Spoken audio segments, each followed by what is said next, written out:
Hey guys, and welcome to the Alabama Saltwater Fishing Report presented by Angelo DePaola, the Coastal Connection with eXp Realty. The first podcast to bring you the local inshore, offshore, and onshore fishing report, whether it's good, bad, or ugly. We have a great show lined up this week, but first, let's see who's making the show possible. This week's Alabama Saltwater Fishing Report is brought to you by Bahio Sunglasses. Want to catch more fish? Experience the clearest lenses on the planet with Bahio sunglasses. Because you'll see more, you'll catch more. It's as simple as that. Try on a pair at your local retailer or check out BahioSunglasses.com to witness the magic for yourself. Bahio is an independent, sustainable, carbon-neutral sunglass company based in New Smyrna Beach, Florida. And also brought to you by Fishing Chaos, fishing tournaments coming up near you. Do you fish in a club? Do you manage a club? Does your club hold fishing tournaments? If the answer is yes to any of these, now is the time to reach out to Fishing Chaos. Get your club listed and managed on Fishing Chaos now for free. Contact Jesse Wilson for details at 256-508-1853 or go to fishingchaos.com to schedule a demo. All right, guys, I am Butch, the host of the Alabama Saltwater Fishing Report. I am joined today with co-host Captain Richard Rutland with Cold Blooded Fishing. How we doing today, Captain Blood? Woo, man, you know how I always say, if I was any better, I'd be you up there in the woods, man. You just showed me your landscape that you're looking at behind your computer screen there, man. It looks like it's a beautiful day to be in the outdoors, man. I spent some time on the water this morning, and it was very picturesque. It was a very beautiful day, man. The weather's been incredible. Yeah, it actually feels like wintertime, just kind of halfway a little bit, you know? Yeah, it's been super cold the past couple of days. This is definitely a different scenery that I'm used to recording the podcast on. So I kind of like it. I don't hate it at all. No, sir. Yeah, no. Like I said, what you just showed me when you turned your computer around and showed me from our Zoom meeting here, very beautiful. Might be able to catch a bass from right here at the podcast down there. Oh, I know if you got a slick lure on tied That's on, true. You can reach it. You can reach down there because God knows we can throw them juggers 5 miles, huh? Absolutely agree, man. Yeah, I'm definitely looking forward to talking with you and Captain Patric Garmeson about inshore fishing. I have had my finger off of the pulse up here in the woods. Like you say, I was in Michigan for Christmas. Feel like I've been all over the world, so I'm ready to get back into it and see what you guys have had going on. Heck yeah. Was Santa Claus good to you? Oh yeah, always, man. How about you? Man, Santa Claus brought me a new boat, man. I've been working on my new toy, man. I got a new Ooh. contender in the works. Been hard at it. You know, I always get super excited to get a new boat, but really what it means is I have a lot of work to do to kind of get it all rigged out how I want it. Yep. And get all the kinks and all the bugs worked out. Heck, I've had it for about 2 or 3 weeks now, and I hadn't even put it in the water yet. You know what I mean? I want to make sure everything is buttoned up, put together, and just how I want it before I start fishing out over, you know. Going through the cold-blooded custom shop. That's it. I'm real particular. Well, you got to be. It's your office. How much time you spend on the water, you got to be particular about it. Yep, I'm very particular about everything, and I like doing a lot of my own rigging. I put my own trolling motor on and my power poles and GPS, and I'm always screwing with the live well systems. Got to put some bubble machines in there and some recirculator pumps and all kinds of things like that. She's coming right along though. I tell you, the most painstaking part about it is like just what everybody would say right now with this BS COVID world that we live in. Can't get anything. Supply chain. Parts and things that you should just be able to go to the store and buy, or it takes 2 or 3 weeks. And I did a really good job, I feel like, at getting most of the major things here, but then now all these little tiny things are kind of holding me up. But heck yeah, I can't wait to splash that joker. Went and took her up to Easy In Storage and Detailing up there in Saraland. Dustin Jackson up there. They put the ceramic coat on the boat. Yeah, I'll be curious to see how you like that. I've heard some great things about it. I know. I'm really looking forward to that. I can already tell that it's going to be amazing, you know, because I'm getting in and out of the boat while I've been rigging it. Wipe my feet off as much as I can to walk around. But even when you do walk around, a little bit of stuff gets on there and you just be amazed. Just the morning dew from the next day kind of like just washes some of the crud off or whatever, you know. It just like even my non-skid, if the boat's sitting at an angle, you can see the water beading off of the non-skid from one angle to the next. It's pretty neat. I'm really looking forward to seeing how hopefully it helps improve my cleanup time, man. I tell everybody I wash a boat for a living. So. Yeah, every day, literally. You have to. Well, I mean, with that ceramic coating on the hull, you'd pick up at least 3 or 4 mile an hour, I would think, on that contender. Yeah, right? man. You can see I got my hair cut too. That gave me a couple more mile an hour. Man, we'll have that contender Yamaha running about 70, 72 mile an hour before you know it, man. I like it. Roll Tide. Heck yeah. All right, man. Well, let's go ahead and jump on into this report. All right, Captain Richard, let's head on down to, not even going to try and begin to know where he's been at, but let's go see what Captain Patric Garmeson is doing with Ugly Fishing. What'd you say, Cap Mug? Actually, just kind of at the house today, been doing some honeydews and stuff, trying to, get ready for the grind that'll be here before I know it, man. Just come right off the grind last day of December, and kind of been on cruise control here last few days, but You have a good Christmas at the Garmeson household? yeah, man, everything was good. Everything's good. Got to see some family and hung out a little bit. Ate too much food. Mm-hmm. Me too. Cooked my first brisket. It turned out flavorful, but I don't know. I got to look into the technique. The bottom was super crusty, like dried out, but the middle part and the top all worked out well. Interesting. I'll have to give you some smoking lessons. It's usually pretty good, Patrick. Burn the bottom out and then the top and the midsection, good to go, man. That's about my speed right there. I mean, 75, 80%. What else can you ask for? Yeah, that's about what I got. I got about an 80% brisket. It worked out. Yeah. I think that we could have done a cooking show over at the Rutland household for between Christmas and New Year's. We had a prime rib, a standing rib roast. We did a crown of rack of lamb. Come on now. Kind of deal. I think I cooked fish one night. I mean, we've been all over the place. Had you $400-500 worth of meats over there. And we fried a turkey. Come on. Ooh, come on with it. Oh yeah. Sound like Arby's over there. He got He got the meats. Well, I know you guys have both been fishing a good bit. We'll start with Captain Patrick. What you been up to, and I'll just let y'all run with this thing because I hadn't been doing much but hunting. Man, my routine has been speckled trout in the morning and sheephead later in the morning. Pretty much every charter I had up until my little break. Speckled trout were very reactive to the water temperature being a little bit warmer.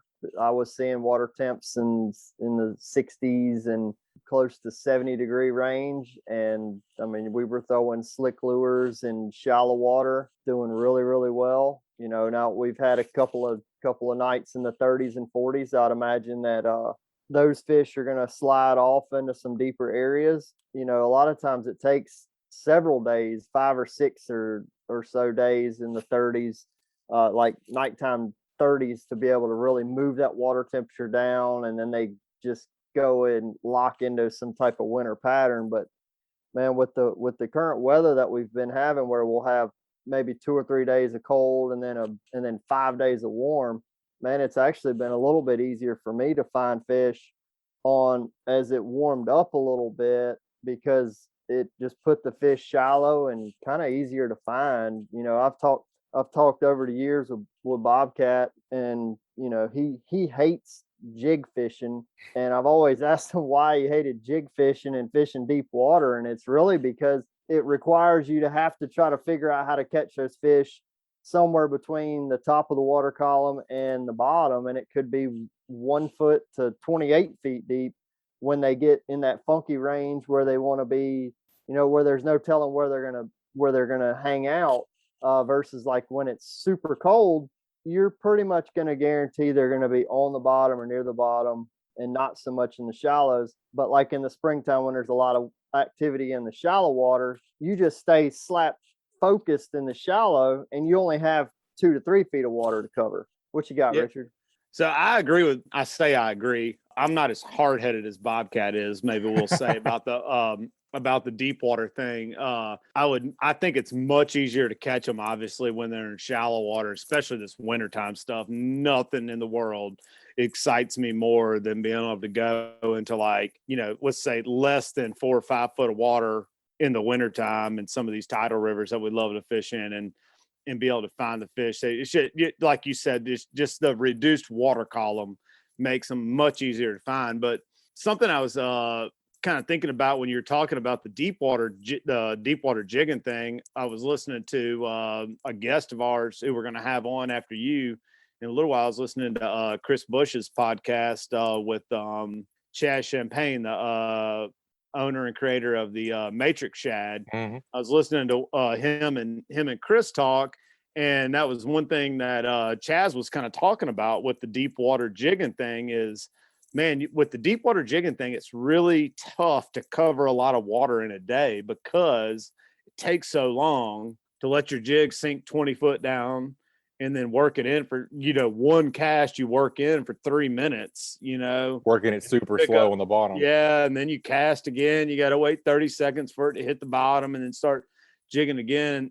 And then I think one thing that Patrick and I have definitely helped, I guess, take some of the guesswork out of it is being good with our electronics. Patrick and I are both Ray Marine guys. We really, really, really believe in our electronics, and they're definitely my eyes underwater. When I see something on there that catches my eye, it 9 times out of 10, it's right. I found some fish today in between the marinas and Dog River by just riding around, kind of looking at my electronics like, oh, that looks like trouty right there, huh? Let me only make a few casts here. And then sure enough, like my second cast, boom, caught one. Those good electronics save you a lot of casts. Yep, it damn sure did, and I, in between the marinas, I probably stopped about 5 times through there while I was looking at it, but all I had to do was make about 6 or 8 casts, and then nothing there, nothing going on there, and then stopped on something else, stopped on the next time, and boom, it was fish, and I caught 8 fish in about 15 or 20 minutes, and then it wasn't what I was looking for getting ready for this tournament this weekend, but golly, saved you a lot of time. That deep water jigging to me is a ton of fun. I mean, it's whenever it's on, it's fun. Whenever it's not on, to me, it's like kind of like beating my head against the wall a little bit. It is. Yeah, it is. But if you do what Richard's saying and you take and utilize the electronics that you have and you spend a lot of money on, it's night and day difference. I can't tell you how many times I've been in the Mobile River or up in the Delta or like in area like Richard's talking about in between the marinas, and just been easing along and see a school of fish and put a jig down there and catch them. And I've also been through areas where I just dropped the trolling motor, eased on through, never saw anything, made 1 or 2 casts just to make sure that I wasn't missing something. Never got a bite, kept moving until I found fish, and it saved me a lot of time because I wasn't sitting there just like, well, this is my favorite spot on the 3rd week of December, so this is where I'm going to sit here and fish all day long. Man, they should be here. Huh? They should be here. They should be biting. Yeah. So it's, I mean, and in Theodore Canal, I mean, I can't tell you how many times I've been in Theodore Canal and just easing along and see like a big giant school of fish, throw a lure out there and catch one. And it had nothing to do with time of the year. It was just that I knew that the fish were in the canal. So I was spending some time scanning it and see something that stood out to me and catch the fish. And I don't know how many times I've done it in the canal in areas that I've never thrown a line before. And I mean, to the point now where I've just about cast at every square inch of that place because of doing that. All right, folks, let's take a quick break and hear from a few of this week's sponsors. This fishing report is brought to us by Boaters List. Boaters List is your new reliable and fast resource designed to link everyone to everything on the water. If you own or run a boat, you know how difficult it can be to find the right company for the task at hand. Boaters List makes it easy to find the service that you are looking for. Locate anything from fuel docks to service repairs or rentals of large yachts, even down to paddle boards and all things in between. BoatersList.com will always strive to make it better on the water. And also brought to you by MB Ranch King hunting blinds and feeders are built to last right here in the USA. With durability and convenience in mind, MB Ranch King's maintenance-free blinds are constructed with high-grade steel and come in a variety of sizes to meet any hunter's needs. They offer high-quality, easy-to-use corn and protein feeders that can be filled with both feet on the ground. Call Kevin today for more info or a quote at 205-807-2937. MB Ranch King, built in the pursuit of perfection. And also brought to you by Advanced Transmission in Spanish Fort. Give the professionals a call who have been trusted on the Gulf Coast for over 25 years at 251-626-6061 or check them out online at www.advanced-transmission.com. Weather's been crazy, except for the past, 3 or 4 days. When did it cool off big time down there for you guys? Monday, I guess, Sunday or Monday. So, before that, we've had, 2 or 3 weeks of 80-degree weather. And, I remember talking, before the holidays even began, maybe middle or beginning of December, Bobby was like, we've got to have some cooler days to get the fish where they need to be. You mentioned the water temperatures, and are we there yet, or do we just need more cold weather? I can't believe we're talking about needing more cold weather on the first week of January, but it's just reality. To get to the full blown weather or winter pattern, you need probably a good 10 days of solid cold to really put fish into the. So they're still not where they should be, quote. Yeah, quote unquote, they're not where they should be in many areas. But the interesting thing that I've seen, despite us thinking that, all right, well, they're staying shallow and this and that. There was a tagged fish report here recently out of Bon Secours River the fish was tagged at the mouth or somewhere near the mouth of Bon Secours River, and then in a couple of weeks, it was basically as far up the Bon Secours River as you could go. And there was really, during that time period, there was really no hard cold weather that you would think would be pushing those fish up the creek and up the river. So regardless of the water temperature, there are still some fish responding basically to just the short days and just doing their winter thing based on the shortness of the day and the time of the year. So there is a little bit of calendar reading by some of these fish, but the vast majority of them, I think, when the water is warm and maintains a lot warmer than what we would expect this time of year, it does tend to spread them out and leave some fish out in the bay. Because most of the fish that I've been catching, speckled trout wise, pretty much every speckled trout I've been catching, with the exception of a couple weeks where I found them in the Delta, I've been in the bay all fall into the winter. I've been in Mobile Bay, and I know Richard's been in some of the tidal rivers catching some fish, but we were all kind of chasing a few fish in the Delta, and then when it got really warm there, it just kind of shut all that down. And just, the fish are there. There's no reason for them to have left. Now that we're getting a little bit of rise in the rivers, it will probably help some of that Delta fishing out that everybody's kind of forgot about now. But there'll be some fish show up where we would expect to see them during typical cold patterns, because you're going to have a combination of the fresh and a little bit colder water temperature. Yep, I agree with that 100%.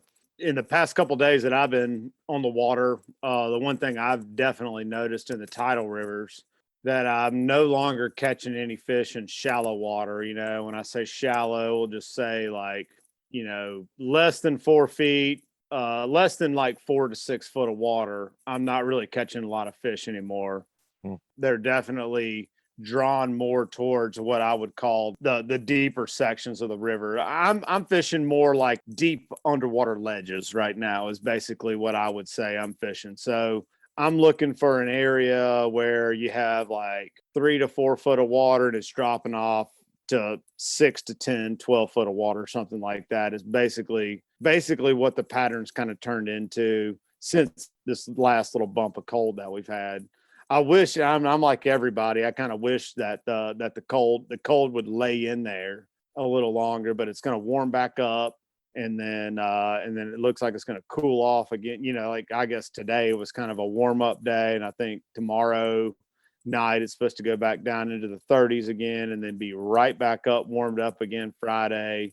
The weather's kind of all over the place, but I'm not talking about anybody in general, but as far as where they should be, all this stuff, man, that we do this every year, where we're like, man, they ought to be this, they ought to be that, blah, blah, blah, man, just follow this, just pay attention to the signs, Are you on a warm up?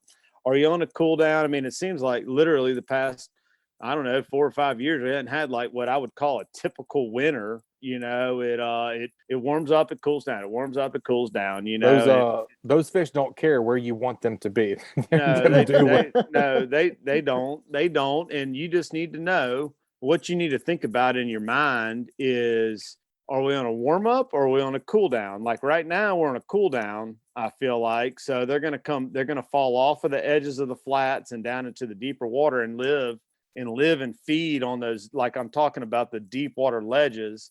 And then when it warms up, they're going to sneak right back up onto the to the edges of those flats, and you'll start catching them in that, 3 to 4 foot of water again, So, and we're talking about the Delta, and I guess we'll just call the Mobile River part of the Delta. Patrick, you and I were talking a little bit earlier today, and one thing we've seen in regards to the Delta and the Mobile River, when we have these flushes, those fish have to go somewhere. They can't withstand less than, I think, 2 parts per thousand salinity. So five for trout. Yeah, 5. Yeah. So they need at least that. So I'm probably going to take on your nickname a little bit, Positive Pat, and be positive a little bit and say they're going to, hopefully in that neck of the woods in the upper part of the bay, they're going to bunch up somewhere, because they're going to have to find at least 5 parts per thousand salinity to stay alive.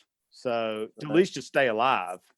I feel like there's a fair amount of salt in the system right now, as far as like upper part of the bay down south. It's really salty down on the south end right now. Water like as clear as you've ever seen it down around Dolphin Island and stuff. That probably is going to change with this little flush, but I would think that those fish are going to be seeking some of that salinity, and that would be where some of that satellite imagery that we like to look at, where you can get a picture of Mobile Bay on a nice, clear, sunny day, bluebird day. You can see where those mud plumes are coming down. You'll see where the salt's going to bunch up with that green water versus brown water.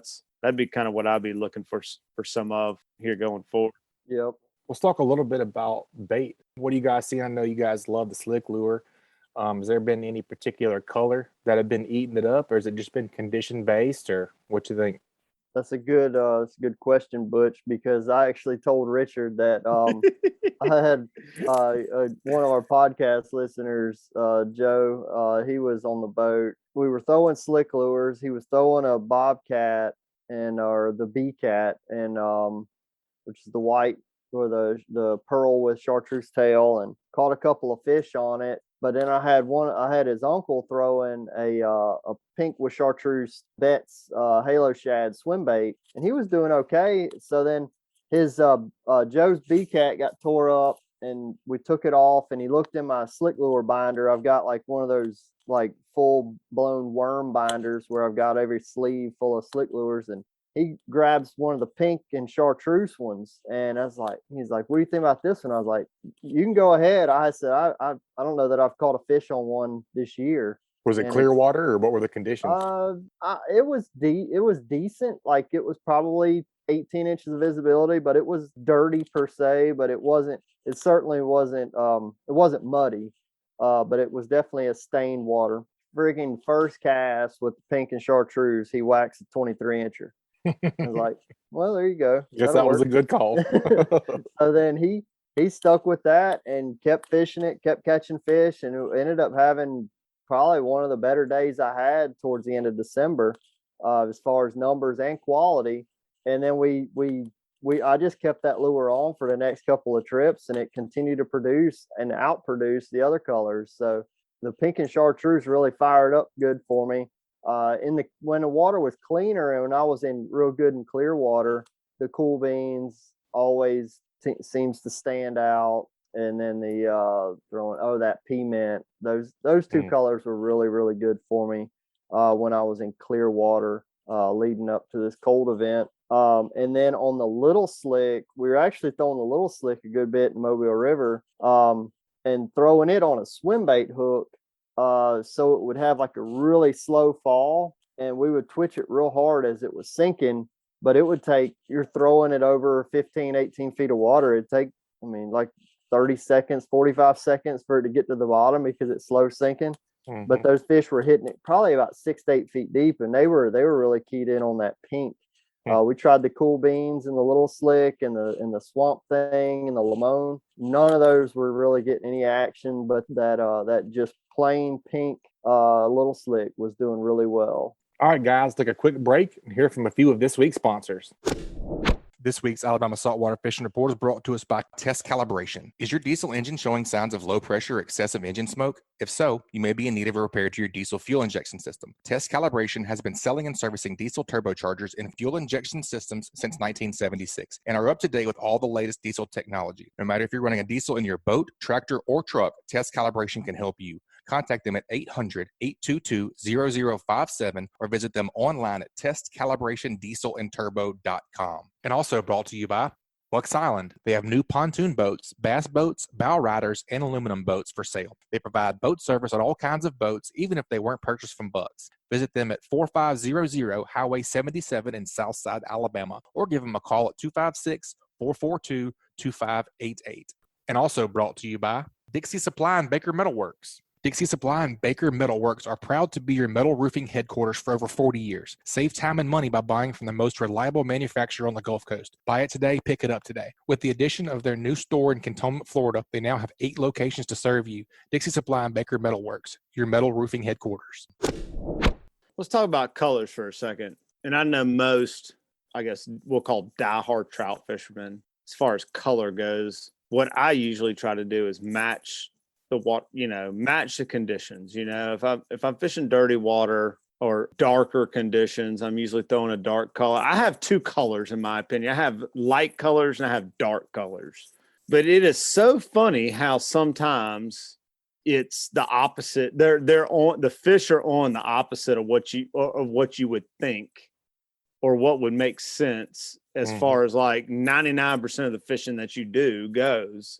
And then you have like kind of what you're talking about, Patrick, fishing that kind of off color brown water and catching them on pink and chartreuse, which is a bright color. But then the pink and the little slick is subtle. That's a different pink. And I would think that pink would blend in with some off color brown water better than like a pearl or something like that. A pearl is going to pop, but like the pearl and the chartreuse works really good in muddy water or an off color water, and you would think that sometimes that would be on something more like the goblin or the mad mullet. That's what I was just about to say. Or something like that, and I don't know. It's just so funny. You just have to be well versed, I think, when you go out looking.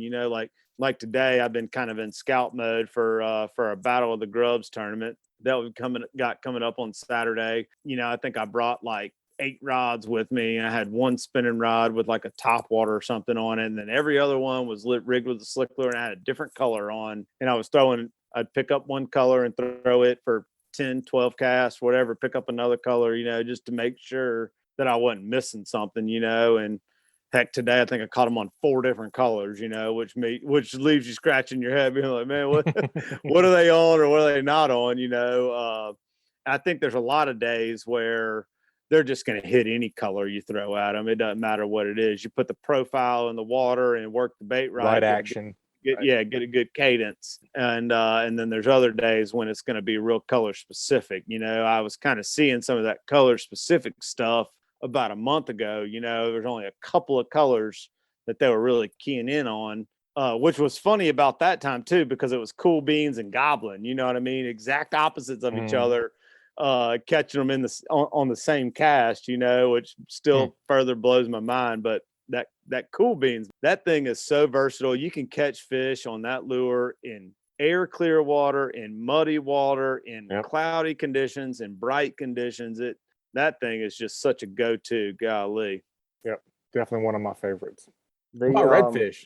Redfish, I haven't really crossed paths with many other than I did catch a real big one on a dirty ice. And that's a pretty cool story. So I had gone out, caught a few fish, or I had ran a charter. We had a pretty good morning.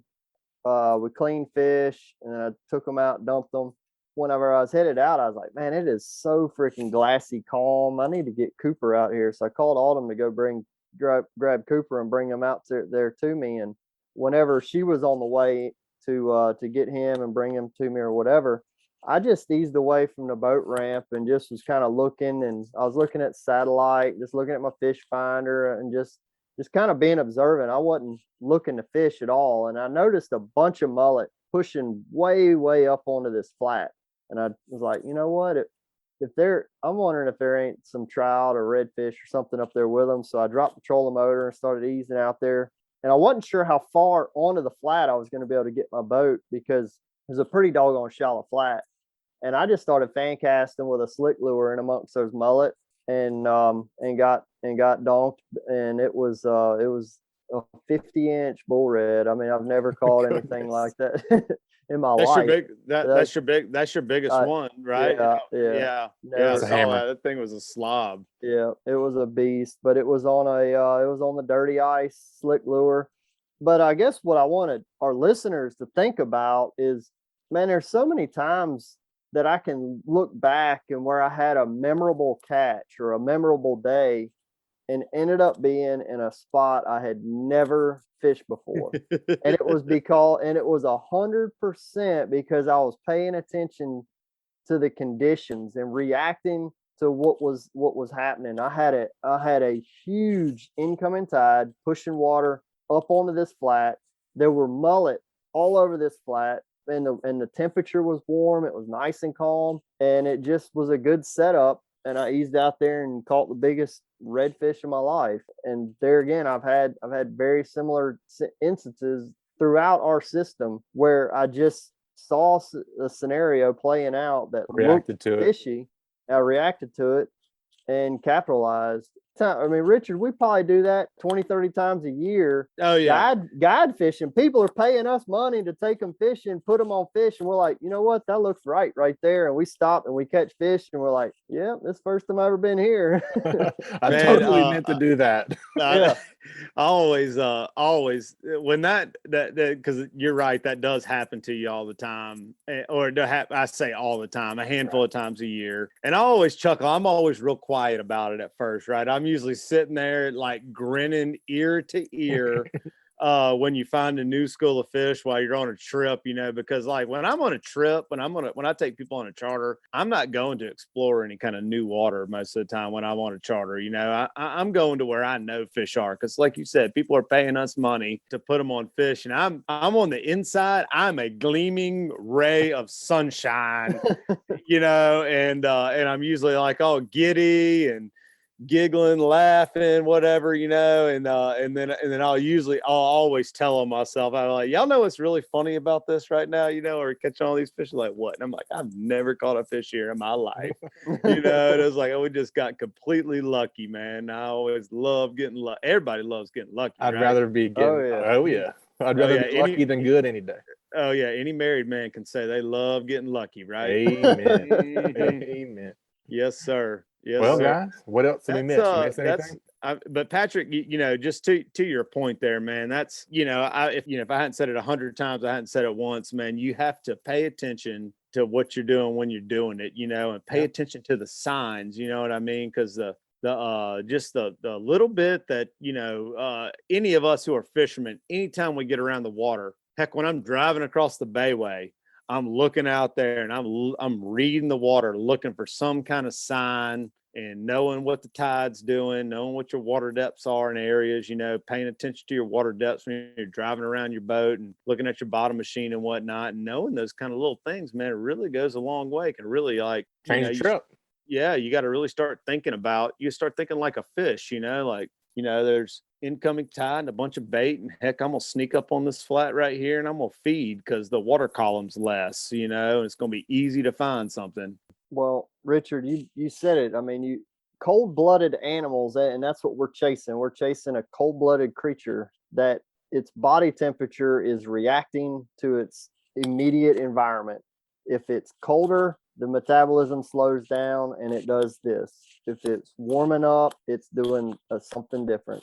If you go out there fishing and you're not reacting to the changing conditions, you're probably going to have far less success. You're gonna struggle. Then, You're gonna struggle. yeah. But if you go into it, if you go into every fishing trip with the mindset that I'm gonna go to where I think I need to get started, but then react to that. I can't tell you how many times, especially this time of year, where it almost seemed a little easier, because I can remember going into, say, like Dog River or something, and I get into where I think I should be fishing, and it's like, man, the water temperature dropped more than I was expecting. To me, a drop in water temperature is going to push them either deeper or further up the river or up the creeks or whatever. And I continue to follow and just keep going up and up and up, or deeper and deeper and deeper, whatever I feel like is the right decision. And that's how I end up finding the fish, versus spinning around in circles on my trolling motor in the 3 areas where I think they should be. Right. And then I go home like, well, they just wasn't biting today. Well, they was biting somewhere, and I'm going to try to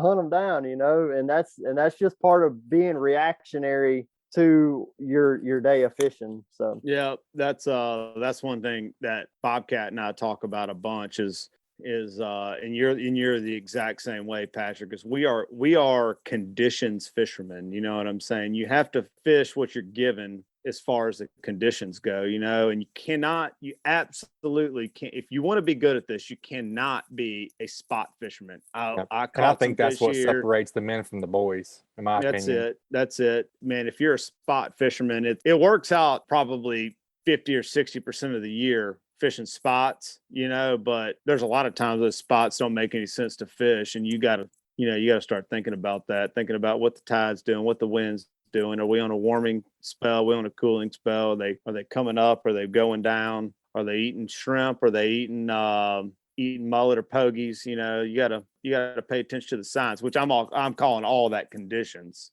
Right, man. I think that's great stuff. So that's the way you wrap your brain around it. Yeah, I think you guys broke it down really well. I think that our listeners will get a lot of good use out of that. Well, thank you, Butch. That makes me feel better. I'm gonna sleep good tonight. That's what I'm here for. I'm here for back pats and attaboys. That's what I'm good at. Nice. Well, that's a great inshore report, Patrick. Folks, when I get up with you and book a trip, what's the best way to get in contact with you? First step, go to uglyfishing.com, click the book now button, check my calendar. I'll have quite a few people that just go on there, find their date, and book it that way. If you got any questions before booking, just give me a call or shoot me a text at 251-747-1554. Awesome. Great information. We look forward to hearing from you next time, buddy. Be safe out there. All right. Thanks, boys.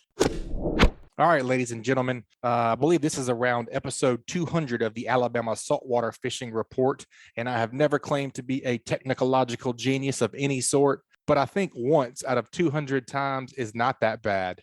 Luckily, we got to talk with Captain Patrick and Captain Richard extensively about the inshore things that are going on in our area right now. So we got a great inshore fishing report. We talked to Bama Beach Bum, and we had a special guest that we will definitely have back on the show, but I had a glitch. Our meeting glitched out and I lost all the audio. So I sincerely apologize to you guys. And folks, that's going to wrap it up this week. You guys, please subscribe, rate, and review wherever you listen to podcasts. If you'd like us to email you the podcast each week, just text the word fishing to 314-665-1767. Again, just text the word fishing to 314-665-1767 to subscribe to our email list, and we'll send you the new show each week. We'll talk to y'all next week. Keep whacking them.